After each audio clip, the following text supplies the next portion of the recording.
Hello students, I hope you all are fine beta. In our previous lecture we had discussed about imperceptible changes and dramatic changing, जिसमें हमने imperceptible changes के बारे में discuss कर लिया था, जिसमें हमने एग्जांपल पढ़ा था एनवायरनमेंट का कि ऐसे चेंजेस जो ग्रेजुअली होते हैं और जिसे इतनी ईजिली फील नहीं किया जा सकता था, जिसमें हमने एनवायरनमेंट का एग्जांपल किया था बहुत ही अच्छे तरीके से। आई होप आपको टॉपिक समझ आ गया होगा। और साथ ही साथ हमने ये भी बात की थी कि ड्रामेटिक चेंजेस कैसे होते हैं, तो उसी का हम एग्जांपल करने जा रहे हैं, जो टॉपिक नेम है आपका लैंड यूज़। तो ये एक क्या है, ड्रामेटिक चेंज है।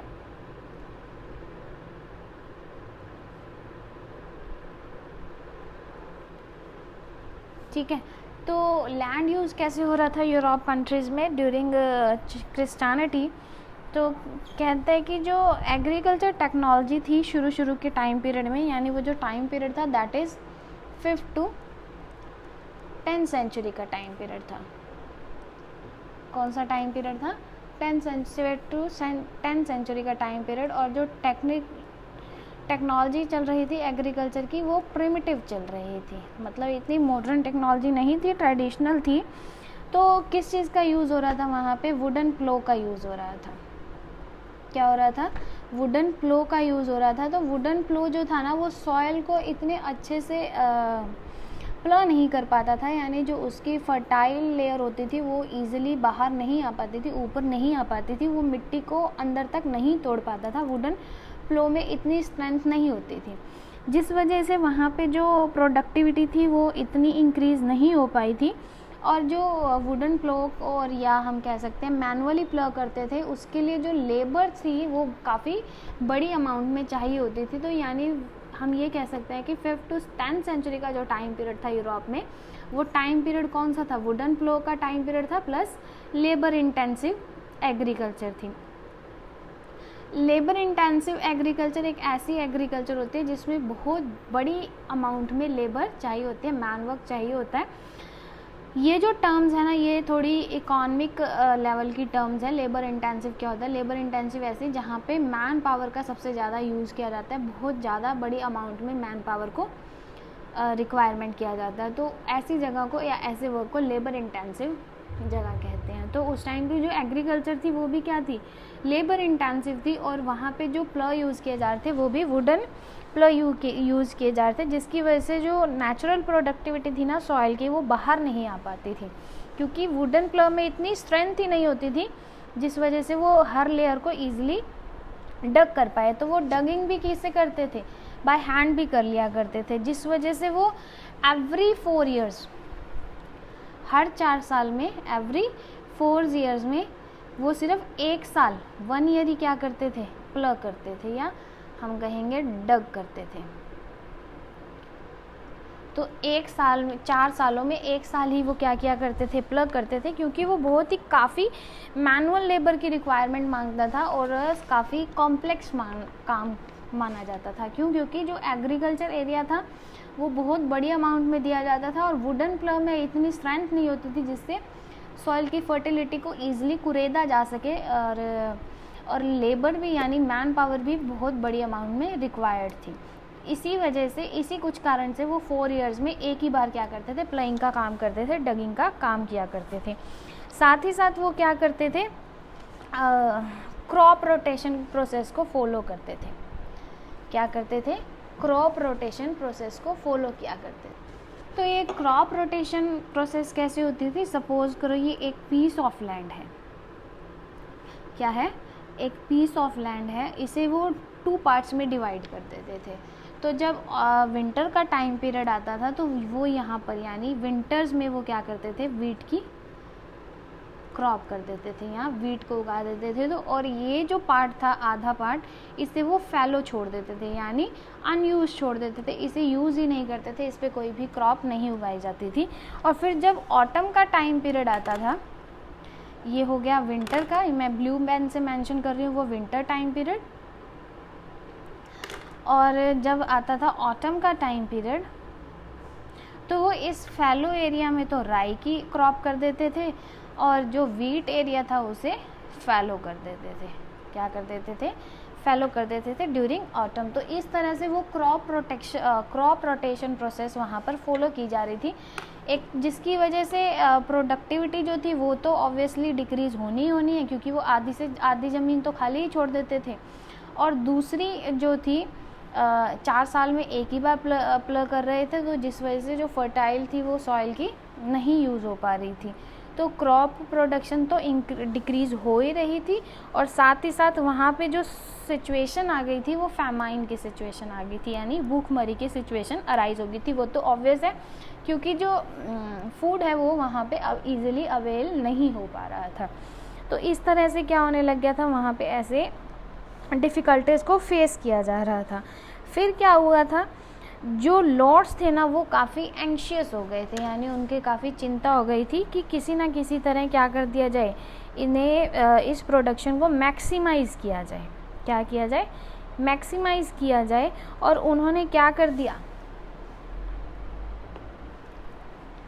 उन्होंने ज़्यादा से ज़्यादा लैंड जो थी वो पीजेंट्स को देनी शुरू कर दी थी। लेकिन फिर क्या हो गया था, लेकिन जो क्रॉप रोटेशन चल रही थी और बाकी सारा कुछ दिक्कतें चल रही थी, उस वजह से ज़्यादा लैंड होने की वजह से भी वहाँ प्रोडक्शन जो थी वो इंक्रीज़ नहीं हो पाई। और जो पीजेंट्स थे वो उनका प्रोटेस्ट भी करने लगे थे, जैसे कि हमने पहले भी बात की थी कि जब पीजेंट्स क्रॉप प्रोडक्शन नहीं कर पाते थे या किसी और वजह से वो सर्विस नहीं ले पाते थे, तो वो फॉरेस्ट में जाके हाइड हो जाते थे और वहाँ पे रिफ्यूजी बन जाते थे। तो वो प्रोटेस्ट भी करते थे, यानी वो कहते थे कि ये जो लैंड है वो मेरी है, ये जो फॉरेस्ट है वो मेरे हैं, ये जो पास्चर्स एरिया है वो मेरा। इस तरह से वहाँ पे क्या होने लग गए थे, प्रोटेस्टेशन भी चल रहा था पीजेंट्स के द्वारा अगेंस्ट लॉर्ड्स। तो पैसिव रेजिस्टेंस वहाँ पर अराइज हो गई थी। क्या हो गई थी, पैसिव रेजिस्टेंस। पैसिव रेजिस्टेंस का मतलब जब आप अपने हक के लिए लड़ते हैं, तो क्या वो एक्स्ट्रा सर्विस के लिए उन्होंने क्या कर दिया था, डिनाई कर दिया था, deny to do extra service. Extra service आपको पता ही है क्या क्या करते थे, वो कारपेंटर का काम भी करते थे, ब्लैक स्मिथ का काम भी करते थे, वीविंग एंड स्पिनिंग का काम भी किया करते थे, वाइन प्रेसेस में भी उनकी लेबर चल रही थी। तो उन सारे कामों के लिए उन्होंने मना कर दिया था। और साथ ही साथ ये भी कहा था, claim to pastures and forest. Pastures और जो फॉरेस्ट थे उन पे क्लेम किया था कि ये तो हमारे हैं, और जो ज़मीन उन्हें दी जाती थी उन पे भी उन्होंने अपना कब्जा करना या ये क्लेम करना शुरू कर दिया था कि ये उनकी खुद की ज़मीन है। तो इस तरह से जो पीजेंट्स थे वो क्या हो रहे थे, लॉर्ड्स के प्रोटेस्टेशन में आ रहे थे, पैसिव रेजिस्टेंस कर रहे थे, जिस वजह से जो प्रोडक्टिविटी थी वो डिक्रीज़ होने लग गई थी। तो यही आपका टॉपिक है लैंड यूज़। तो इसमें हमने बात करी थी ड्रामेटिक चेंज की। ड्रामेटिक चेंज क्या हुआ, एक तो देखो क्रॉप रोटेशन की वजह से वहाँ पे चेंजेस आए थे, दूसरा प्रोटेस्टेशन की वजह से भी वहाँ पे एग्रीकल्चर प्रोडक्शन में क्या हो रहा था, डिक्लाइन हो रहा था। ये जो थे ड्रामेटिक चेंज थी, यानी सडन चेंज हुआ। ये तो नहीं ना कि काफ़ी सेंचुरीज़ लग गई उन्हें प्रोटेस्ट करने में या ऐसे क्रॉप रोटेशन की एक्टिविटीज़ को फॉलो करने में या वुडन। तो ऐसे चेंजेस जो सडन हुए और जिसने सोसाइटी को अफेक्ट किया उसे हम ड्रामेटिक चेंज कहेंगे।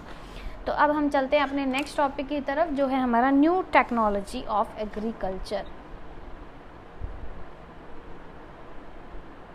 New agriculture technology.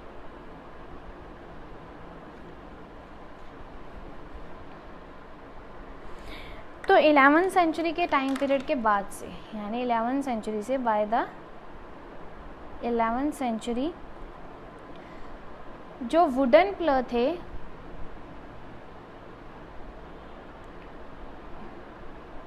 उसे रिप्लेस कर दिया था आयरन टिप प्लो ने। किसने, आयरन टिप्ड प्लो ने। तो आयरन टिप जो प्लो होते थे वो स्ट्रेंथ वाइज काफ़ी स्ट्रॉन्ग होते थे एज़ कम्पेयर टू वुडन प्लो, और वो सॉइल को अच्छे से डग कर पाते थे, जिससे जो सॉइल की जो लेयर थी, फर्टाइल लेयर थी, वो ईजिली ऊपर आ पाती थी।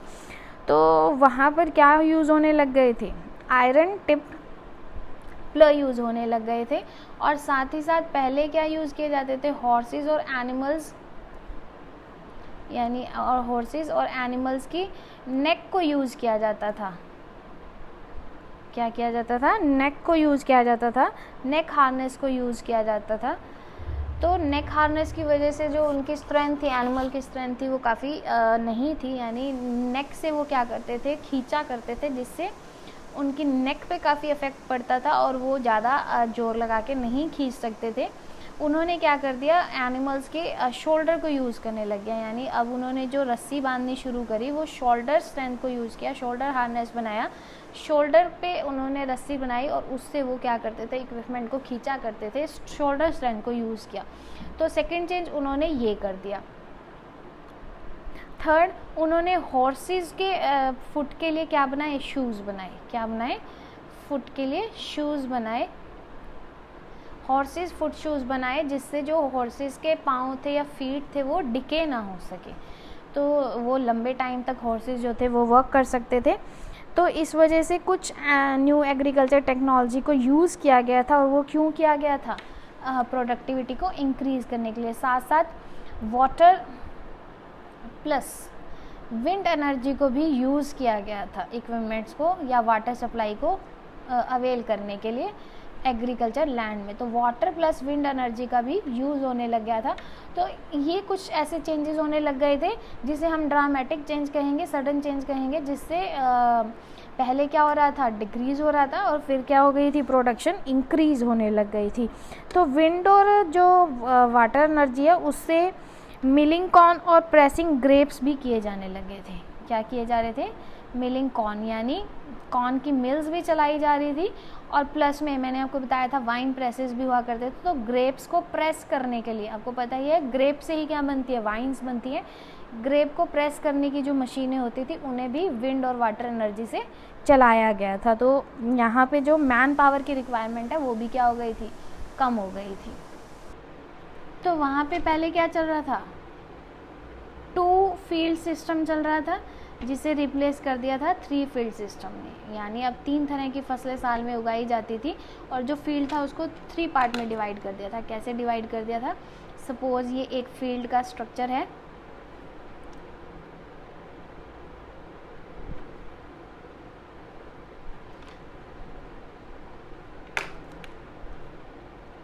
ठीक है। तो इस तरह से खेतों को बांट दिया जाता था। तो हमने बात की जैसे यहाँ पे विंटर में क्या कर दी, वीट उगा दी,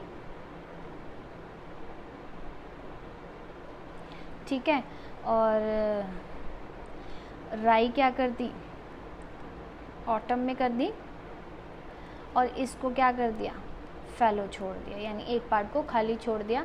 फिर जब नेक्स्ट सीज़न आया, मतलब नेक्स्ट ईयर आया, तो वीट उगा ली, इसको क्या कर दिया, फैलो छोड़ दिया, और यहाँ पे क्या कर दी, स्प्रिंग की कोई आइटम, यानी जो हम कह सकते हैं बारले की फसल या ओट्स, तो यहाँ पे ओट्स और बारले उगाने लग गए, जो एनिमल्स फीडर के काम भी आ रहा था, यानी एनिमल फूडर के काम आ रहा था, एनिमल का एक फूड हो रहा था। तो इस तरह से बदल बदल के क्या कर रहे थे, एक लैंड को फैलो कर देते थे और 2 को यूज़ कर देते थे, जिससे काफ़ी इम्प्रूवमेंट हुई और जो अवेलेबिलिटी ऑफ फूड थी वो भी इंक्रीज़ हो गई थी। तो कुछ ऐसे मेथड्स को यूज़ किया गया था इम्प्रूवमेंट्स के लिए। तो इससे जो प्रोडक्शन थी वो क्या हो गई थी, इंक्रीज़ हो गई थी। इंक्रीज़ का मतलब वो सीधा ही क्या हो गई थी, डबल्ड हो गई थी। क्या हो गई थी, डबल्ड हो गई थी, ठीक है। तो प्रोडक्शन डबल हो गई थी, और साथ साथ उन्होंने पीज़ और बीन्स की क्या करने लग गए थे, वो फसलें उगाने लग गए थे, यानी अपनी फूड आइटम में ये प्रोटीन्स को ऐड करने लग गए थे, जिनसे जो उनका लाइफ स्पैन था वो इंक्रीज़ हो गया था, यानी वो लंबे टाइम तक जी पाते थे। और इस वजह से जो क्या कहते हैं पॉपुलेशन थी वो भी इंक्रीज़ होने लग गई थी, और एनिमल के फोडर के लिए भी एक सोर्स आ गया था। क्या आ गया था, plus source of animal fodder. Animal fodder mean animal के फूड के लिए, ठीक है जी। और पहले क्या होता था, एक एक पीजेंट्स के पास 100 एकर्स की लैंड होती थी। क्या होती थी, 100 एकर्स की लैंड होती थी। लेकिन अब 20 to 30 एकर्स की लैंड को क्या किया जाता था, एक एक पीजेंट्स को दिया जाता था।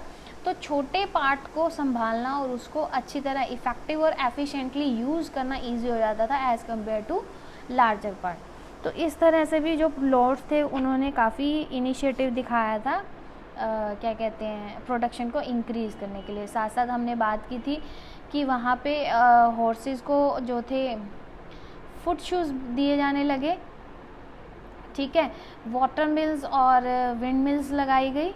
तो इसके लिए जो इक्विपमेंट्स थे वो भी बनाए जाने लग गए, यानी जो अल्टीमेटली जो पीजेंट्स थे ना वो एग्रीकल्चर के साथ साथ फुट शूज़ बनाने में भी लग गए थे, वाटर मिल्स के इक्विपमेंट्स और विंड मिल्स के इक्विपमेंट्स बनाने में भी लग गए थे।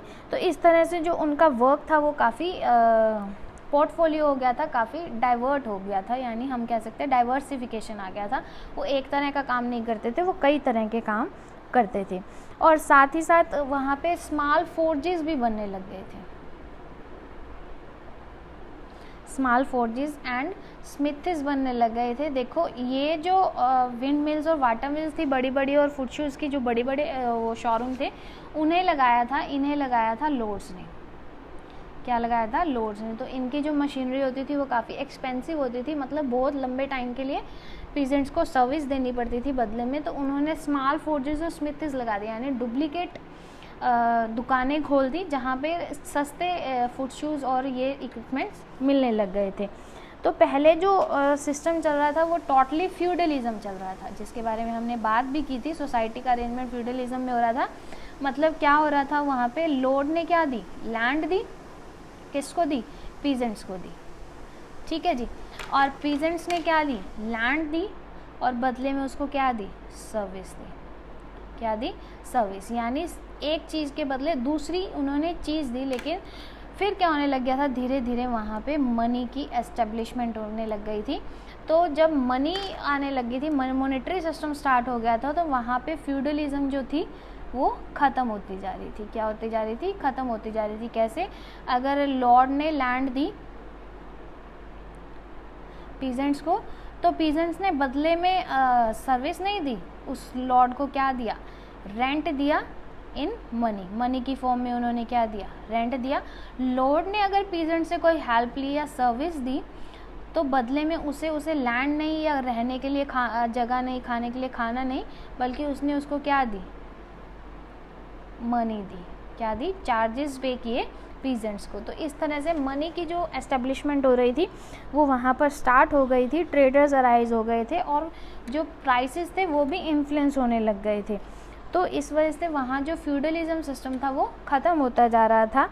और जो अगर किसी टाइम में जो क्रॉप थी वो क्या हो जाती थी? डिक्लाइन हो जाती थी।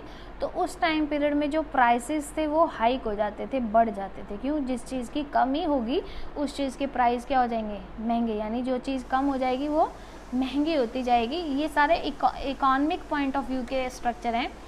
आपको शायद ना समझ आए, ये सप्लाई और डिमांड कर्व पे बिलोंग करती हैं, ये सारी डिपेंड करती हैं चीज़ें। तो आपको लिए इतना ही बहुत है कि जिस चीज़ की कमी होती जाए तो उस चीज़ के प्राइसेस जो होते हैं वो हाइक होने लग जाते हैं, बढ़ने लग जाते हैं।